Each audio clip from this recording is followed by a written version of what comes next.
going on here at Broadcast House tonight. Chuck It's a Stokes. busy night. Yes, it's a very busy night for us. So we just want to give you some updated numbers. We've got the numbers right here for the governor's race. Now, this is only 3% of the precincts reporting, Chuck, Okay. but we have Gretchen Whitmer with 51% of the vote and Bill Schuette with 46%. So what are your thoughts right now about, I know it's very early, but where that race is heading? Well, as you said, it's still very early. Both sides are saying it's going to be a long night, and they both feel like they're in this race. But if you're Gretchen Whitmer, you're saying, okay, we aren't running behind. We're leading by just a few points.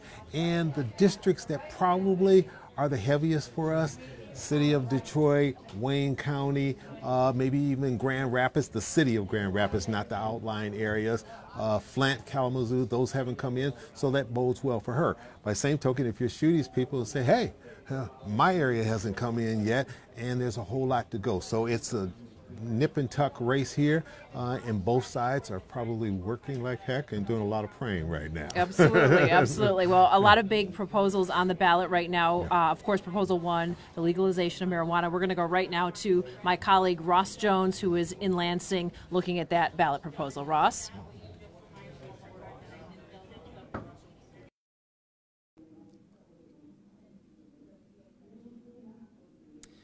And good evening from Lansing, where in a few hours, maybe in a few minutes, optimistically, we'll find out whether or not Michigan becomes the 10th state to legalize recreational marijuana in the Union. We are here at the Yes on One election party, and we are joined by Josh Hovey, who is the spokesperson for the Coalition to Regulate Marijuana Like Alcohol. First of all, congratulations. I know it's been a very long stretch just to get here. The polling certainly has looked optimistic for you guys. What are you hearing so far? Oh man, we're just playing the waiting game now. We're really pleased that turnout has been what it has. I mean, I think a strong turnout benefits our campaign, and now we're just waiting and hoping that that things work out for us. This started quite a while ago. You had to get, I think you submitted some 270,000 signatures just to get this on the ballot. Walk me through the steps that got us to this point. Yeah, we started meeting with stakeholder groups, the state police, the Michigan Chamber, Michigan Municipal League in early 2017, collected about 260,000 signatures to put this issue on the ballot, and then have spent really the past year just talking to voters across the state in public forums, on your station and everywhere in between to help educate them about what the proposal would and would not do, and really emphasize the strong regulation that would be in place and make sure that voters understand that we've learned some of the best practices from Colorado and Washington and the other states have already done this, and that Michigan can have a ballot proposal that will be a model for the nation moving forward. So if it passes, individuals can carry up to 2.5 ounces on their person. Homes can have up to 12 plants. It'll be taxed at 10% plus another 6% sales tax. Tell me what you learned from the other states, the other 9 that have done this, that you kind of factored into Michigan's ballot proposal to make sure that the concerns that you might have seen there were going to be addressed here. Well, first would be local control. We need to make sure that communities have the right to regulate businesses within their borders or ban them altogether. That's included in Proposal 1. Second would be strong restrictions on businesses and making sure that they're keeping products away from children. So we included requirements for child-proof packaging, bans on making products that would be attractive to children, such as gummy bears and other things like that. Strong labeling requirements so that consumers know the strength of what they're buying and the potency of the THC level, just like you do with alcohol. And then setting the tax rate at a reasonable level so that as not to encourage a black market. So our tax rate would be 10% plus the 6% sales tax. That's on the lower end of most states. But what we want to do is drive people away from the black market into regulated stores, and a lower tax rate helps do that. The folks who opposed you raised a whole host of concerns, safety chief among them, issues related to fatalities on the road, issues related to children. How did you respond to those claims, and do you think that they had merit? We responded by looking at the track record of the states that have already done this. Colorado and Washington, their health departments have found that teen use is flat, and it shows that regulation works. The American Journal of Public Health has researched traffic fatalities and found that there's no difference between states with legalization and states without. And then we've also looked at law enforcement, and what we found is that law enforcement are solving crimes faster in states with legalization compared to states without. So we think when you stack all the pros and cons up together, The smart choice is to regulate and to legalize rather than continuing with the failed policy of prohibition.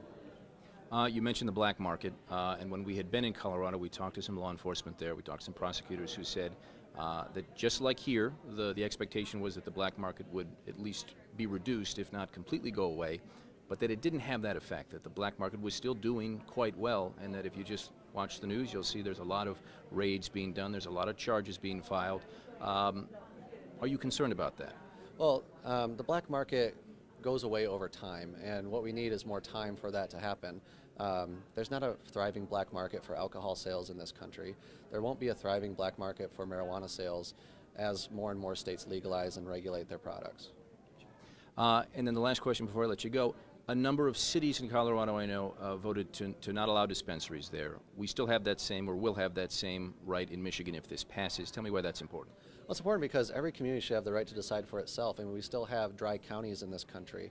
And the same should be true with marijuana. This proposal is not trying to force marijuana businesses into Michigan communities where they're not welcome. Some communities are going to be comfortable with them, others are not, and they should have that right. Josh, appreciate your time. Good luck. We'll see how this goes. We'll be here for the rest of the night. My colleague Jim Kurtzner is following some of the other big races here tonight. Let's toss it over to Jim.